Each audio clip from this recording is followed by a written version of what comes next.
Hi everyone, good morning. कैसे हैं? आज हम अध्ययन कर रहे हैं प्रेजेंट इंडेफिनिट टेंस का। अगर प्रेजेंट इंडेफिनिट की बात करें तो उन्हें पहचानते कैसे हैं। स्क्रीन पर देखिए, पहचान। किसी भी टेंस की पहचान हम क्रिया से करते हैं, और जब इंडेफिनिट की बात आए, कंटिन्यूस की बात आए, परफेक्ट की बात आए, परफेक्ट कंटिन्यूस की बात आए, तो उनकी पहचान हम मुख्य क्रिया से करते हैं। अर्थात वाक्य में सबसे पहले मुख्य क्रिया शब्द को देखें, और उसमें यदि ता है या ती है या ते हैं, ती हैं या अथवा ताहू जोड़ा मिल जाए तो ऐसे वाक्य प्रेजेंट इंडेफिनिट टेंस के होंगे। जिस प्रकार से आप पहला वाक्य देख रहे हैं, मोहन पेन से पत्र लिखता है। यहाँ पर मुख्य क्रिया है लिखना, और लिख शब्द में हम ता है जुड़ा हुआ है, इसलिए ये सेंटेंस प्रेजेंट इंडेफिनिट का होगा। दूसरा वाक्य देखें, मैं पेन से पत्र लिखता हूँ। यहाँ भी मुख्य क्रिया लिखना है, इसमें ताहू जुड़ा हुआ है। अब हम तीसरे सेंटेंस को देखें, वे बाजार से पुस्तक खरीदते हैं, तो मुख्य क्रिया है खरीदना। इस खरीद में ते है जुड़ा हुआ है, इसलिए वाक्य प्रेजेंट इंडेफिनिट टेंस का है। नेक्स्ट वाक्य में हम देखें, यहाँ भी खरीदना मुख्य क्रिया, इसमें ते है जुड़ा हुआ है, ते हो, तो ये प्रेजेंट इंडेफिनिट हुआ। अब अगले वाक्य में हम देखते हैं, राम मैदान में क्रिकेट खेलता है। मुख्य क्रिया है खेलना, खेल में हमारा ता है जुड़ा हुआ है, इसलिए प्रेजेंट इंडेफिनिट है। तो आप पहचान गए होंगे कि प्रेजेंट इंडेफिनिट टेंस की पहचान मुख्य क्रिया से करेंगे, और मुख्य क्रिया में ता है, ती है जुड़े होने पर वो वाक्य प्रेजेंट इंडेफिनिट के होंगे। अब बात करते हैं इनको किसी प्रकार से बनाया जाए। तो इनको अंग्रेजी लिखने का क्रम और नियम। क्रम की यदि बात करें तो पहले नंबर पर कर्ता की अंग्रेजी लिखते हैं, सब्जेक्ट, उसके बाद में साधारण क्रिया यानी ऑक्सिलरी वर्ब, उसके बाद में मुख्य क्रिया की अंग्रेजी लिखते हैं, मेन वर्ब, ऑब्जेक्ट बाद में अन्य शब्दों की अंग्रेजी लिख करके फुल स्टॉप लगा देते हैं। अब देखते हैं नियम क्या कहता है। सबसे पहले हमने कर्ता की अंग्रेजी लिखी, और कर्ता की अंग्रेजी लिखने के बाद में उसका पर्सन और नंबर यानी पी, यहाँ पर आप देख रहे हैं पी का मतलब है पर्सन यानी पुरुष, और उसका जैसे 1 लिखा हुआ तो ये नंबर को इंगित कर रहा है, एक वचन। यदि सब्जेक्ट हमारा थर्ड पर्सन एक वचन होगा तो ऑक्सिलरी वर्ब पे आप देख रहे हैं क्रॉस लगा हुआ है, यहाँ पर कुछ भी नहीं लिखेंगे। और मुख्य क्रिया आप देख रहे हैं फर्स्ट फॉर्म लिखी हुई है, इस फर्स्ट फॉर्म में SEIS जोड़ेंगे। यहाँ बच्चों को कन्फ्यूजन होता है कि SEIS कब जोड़ेंगे, जब हमारा सब्जेक्ट थर्ड पर्सन का एक वचन होगा। अगर थर्ड पर्सन का एक वचन नहीं है तो वो अन्य में काउंट हो जाएगा, और अन्य सभी कर्ताओं के साथ में हम केवल फर्स्ट फॉर्म का प्रयोग करेंगे, SEIS नहीं जोड़ेंगे। अब आपको समझ में आ गया होगा कि फर्स्ट फॉर्म में SEIS कब जोड़ते हैं, जब थर्ड पर्सन का एक वचन होगा, अर्थात सब्जेक्ट सिंगुलर नंबर है तो क्रिया भी सिंगुलर नंबर होती है। इसको हम वर्ब की फिफ्थ फॉर्म भी कह सकते हैं। तो आप समझ गए होंगे कि फिफ्थ फॉर्म का प्रयोग कब करेंगे, देखेंगे जब सबसे पहले हमने सब्जेक्ट लिखा, जैसे कि राम, और राम में हमें क्या पता करना है, पर्सन का पता करना है, पर्सन कौन सा है। अब आपको बता दें पर्सन कितने होते हैं, पर्सन 3 होते हैं। इनको कैसे पहचानेंगे, जैसे कि आपका फर्स्ट पर्सन और सेकंड पर्सन और थर्ड पर्सन। अब पर्सन का जैसे फर्स्ट पर्सन में होते हैं आई और वी। आई सिंगुलर नंबर है और वी प्लूरल नंबर है। सेकंड पर्सन में अगर बात करें तो यू का प्रयोग होता है, लेकिन अगर सिंगुलर की बात करें तो सिंगुलर होगा दाऊ, जो का व्याकरण में प्रयोग नहीं होता। इसलिए सेकंड पर्सन में हम केवल यू को ही काउंट करते हैं, क्योंकि व्याकरण में दाऊ का प्रयोग नहीं है। अब देखते हैं थर्ड पर्सन। थर्ड पर्सन को यदि याद करें तो बहुत बड़ी सारणी बन जाती है, लेकिन बहुत संक्षिप्त रूप में याद करने का तरीका है, फर्स्ट पर्सन एक वचन आई, बहुवचन वी, और सेकंड पर्सन में यू, यानी आई, वी और यू को छोड़कर शेष सभी कर्ता यहाँ पर आएंगे। अब हम देखते हैं राम। राम का पर्सन कौन सा हुआ, तो हम देख रहे हैं फर्स्ट पर्सन में राम नहीं है, सेकंड पर्सन में भी राम नहीं है, तो राम कहाँ होगा, थर्ड पर्सन।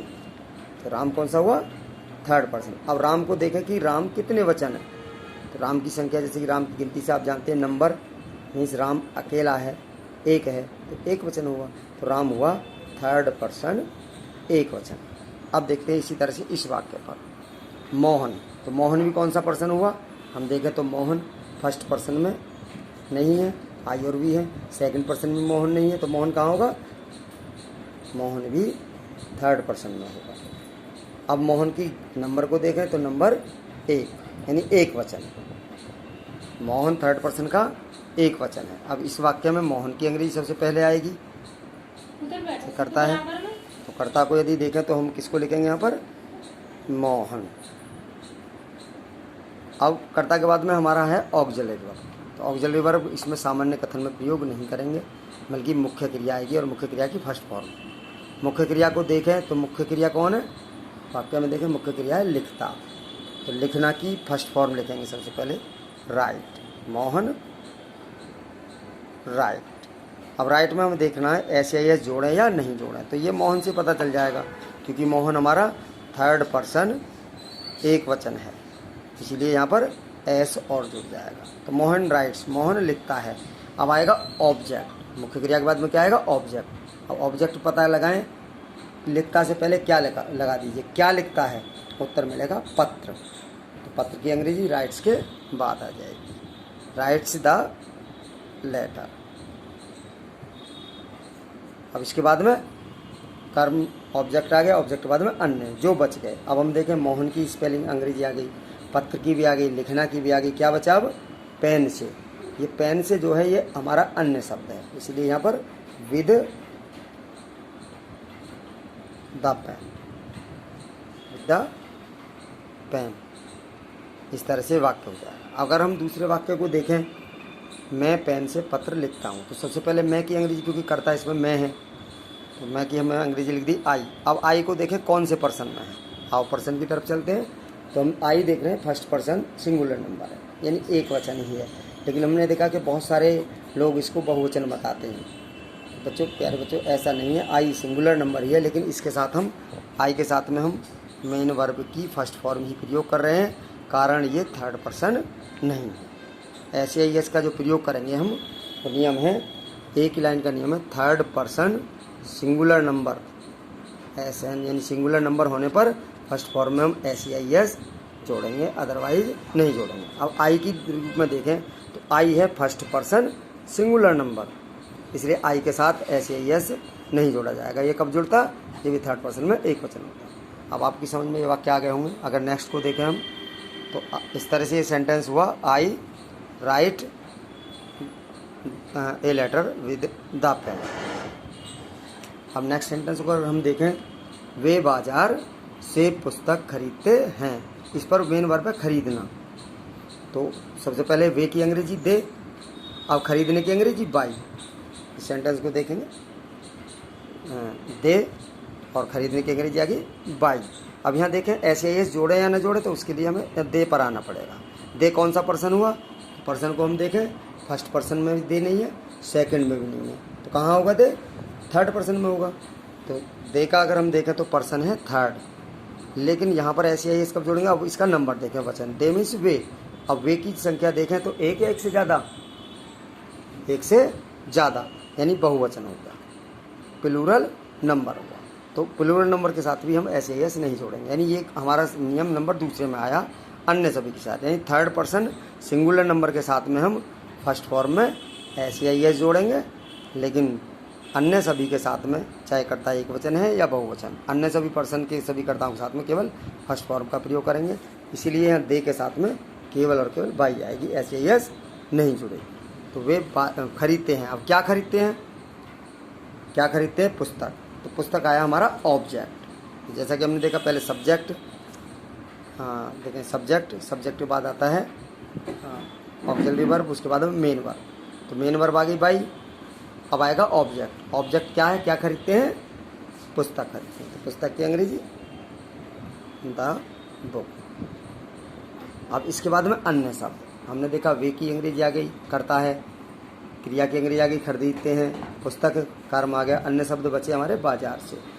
बाजार से अलग हो रहा है, इसलिए फ्रॉम, से के लिए फ्रॉम द मार्केट। अब यदि हम से की देखें, से की इंग्लिश, तो से की अंग्रेजी आपको फ्रॉम आ गई। से के लिए सिंस भी प्रयोग होती है, से के लिए फॉर भी प्रयोग होती है, लेकिन हमारे यहाँ पर क्या है, से के लिए विद भी प्रयोग होती है। लेकिन यहाँ पर हम देख रहे हैं फ्रॉम का प्रयोग इसलिए हुआ कि बाजार से जो हमने पुस्तक खरीदी तो बाजार से अलग हो गई, इसलिए फ्रॉम का प्रयोग हुआ है। नेक्स्ट सेंटेंस, तुम बाजार से मिठाई खरीदते हो, तो यहाँ सब्जेक्ट है तुम। अगर यू को भी देखें हम, यू भी कौन से पर्सन में, सेकंड पर्सन में, तो यहाँ भी यू के साथ में क्या आएगी, बाई। एस नहीं जुड़ेगी। कब जुड़ती है, जब ये यू थर्ड पर्सन एक वचन होता। अब थर्ड पर्सन एक वचन है नहीं, ये सेकंड पर्सन है, इसलिए ये भी हमारे दूसरे नियम में चला जाता है। अन्य सभी कर्ताओं के साथ में केवल फर्स्ट फॉर्म का प्रयोग करेंगे। यू बाई, अब क्या खरीदते हो, मिठाई।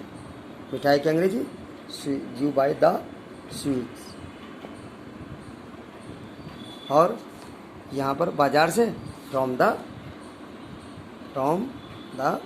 मार्केट। नेक्स्ट सेंटेंस, राम मैदान में क्रिकेट खेलता है। यहाँ पर राम मैदान में क्रिकेट खेलता है। अब यहाँ देखें तो खेलता है क्रिया है, कौन खेलता है, राम, ये वो करता। तो सबसे पहले राम की अंग्रेजी। अब राम को अगर देखें तो कौन से पर्सन में है, राम ना फर्स्ट में है ना सेकंड में, तो राम किस में होगा, थर्ड पर्सन में। कितने वचन है, सिंगुलर नंबर है, एक वचन है। तो थर्ड पर्सन एक वचन होने पर क्रिया की फर्स्ट फॉर्म में ऐसी ऐसी लग जाएगी, इसलिए यहाँ राम के साथ भी राम। नेक्स्ट सेंटेंस क्या है, राम मैदान में क्रिकेट खेलता है। खेलने की अंग्रेजी प्ले। अब यहाँ देखें तो प्ले में एस लगेगी, क्योंकि Ram third person singular number है, एक वचन है। जब एक वचन है तो इसमें एस लग जाएगी। राम प्ले, राम खेलता है। अब क्या खेलता है, cricket, the cricket.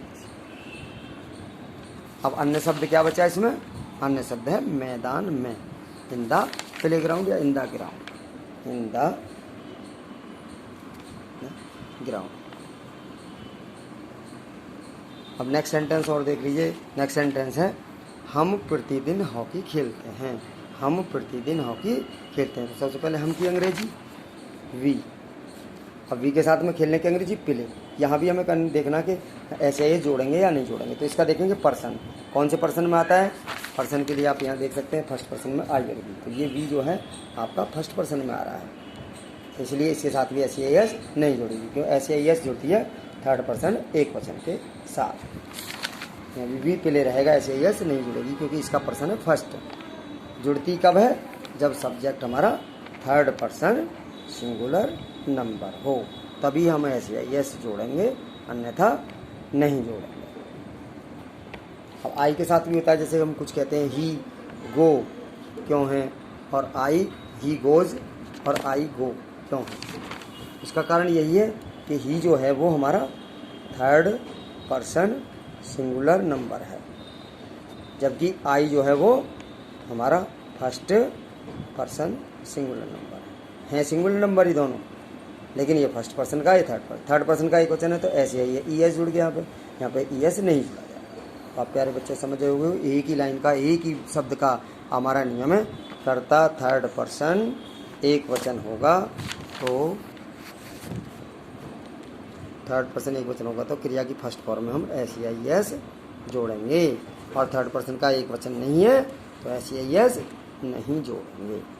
So thank you very much. आगे आप ऐसे ही अपनी किसी भी एक्सरसाइज बुक से अपनी एक्सरसाइज को कंप्लीट करके देखें, और समझ में ना आए तो कमेंट करें, समझ आ गया है तो लाइक करें, और अन्य बच्चों को समझ में आए तो उसे शेयर कर दें। Thank you very much. जय हिंद।